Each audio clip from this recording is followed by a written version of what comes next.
Бүгін 35-ші сабағымыз дыбысымен әрпі.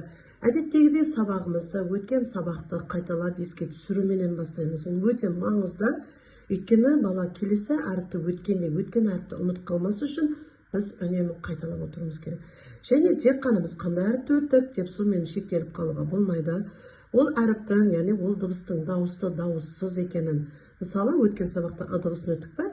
Міндетті түрде ол жуан дауысты дыбыс екенін бала айту керек. Ол өте маңызды.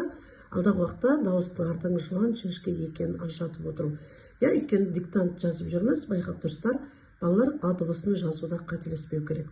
Ал енді және әрине уақытыңыздың болғанына қарай әріпті, дыбысты деп, оны да бір ескеріп өткеніңіз дұрыс. Бала үнемі сіздің қайталап тұрақтылығыңызға байланысты бала да соған қалыптасады. Дыбыстардың дауысты дауыссыз екені, не болмаса әріпті әріппен дыбыстың айырмашылығы деген сияқты. Және міндетті түрде, мысалы, қайсы әріпті өттіңіз, аны өтсеңіз, кез келген әріпті өткеннен кейін, мысалы, сол дыбысы бар, мысалы, а дыбысы бар сөздерге мысал келтірейікші деп міндетті түрде сұраңыз. Өйткені, мысалы, айтады ғой, мысалы, ыдыс, қасық, болмаса торсық деген сияқты а дыбысының кездесетінін, яғни ол сөздің ішінде баланы а дыбысын естіп тұр деген мағынаны білдіреді ол. Ол өте маңызды. Және сөздің қай тұсында кездесіп тұр? Сөздің басында, ортасында, аяғында деген сияқты. Оған да мән беру керек бала. Қай тұсында естіліп тұр балаға ол дыбыс? Жақсы ма?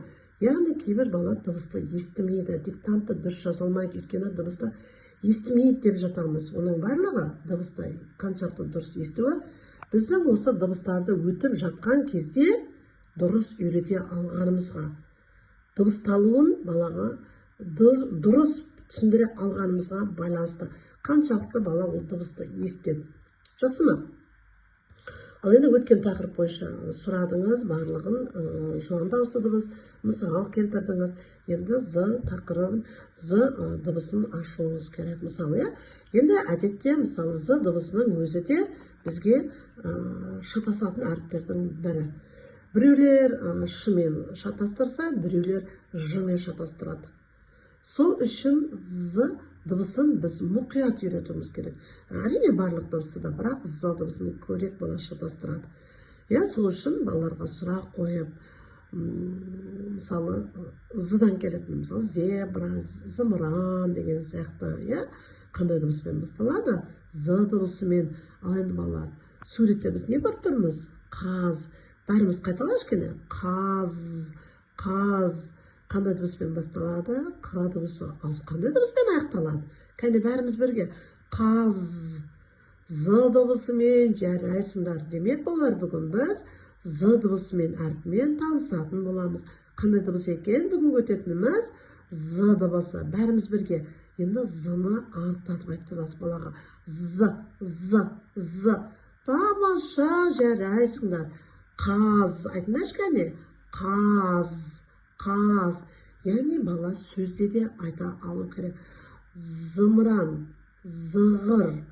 Айтыңдаршы кәне барғын? Зебра. Егер де балаларыңыздың тілі келмейтіні байқалатын болса, міндетті түрде көмек керек.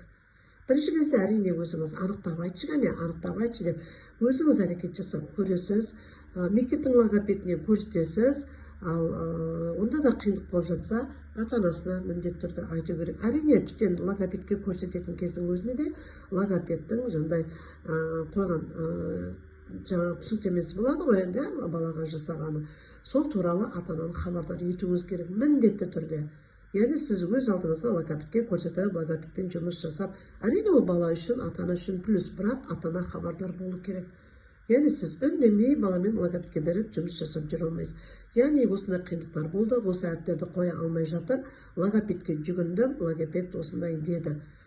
Өйткені логопедтің айтқан жаттығуларыменен ата-ана үйде де жұмыс жасау керек қой. Сол үшін әр нәрсені дер кезінде ата-ананы хабардар етіп отыруыңыз керек. Тіптен кейбір қиналып жатқан балаларды, мысалы, дене шынықтыру болсын, мүмкін музыкадан алып қаларсыз. Әрине ол плюс қой бала үшін, бірақ сол кезде де ата-ананы ескертесіз. Қиындық болып жатыр. Сол себепте мынандай сабақтардан алып қалсам деп едім. Жеке оқыту қажет болып тұр. Қалай қарайсыз? Тек бұл үшін де рұқсат сұрайсыз. Жақсы ма? Енді яғни қағаз деп жаңағыдай з дыбысының соңында келетін зебра, зымыран, зығыр деген сөздерге басында келетін балалармен бірге қайталап алдыңыз. Балалар естті дыбысты сөздің қай тұсында болса да. Мысалы, ал енді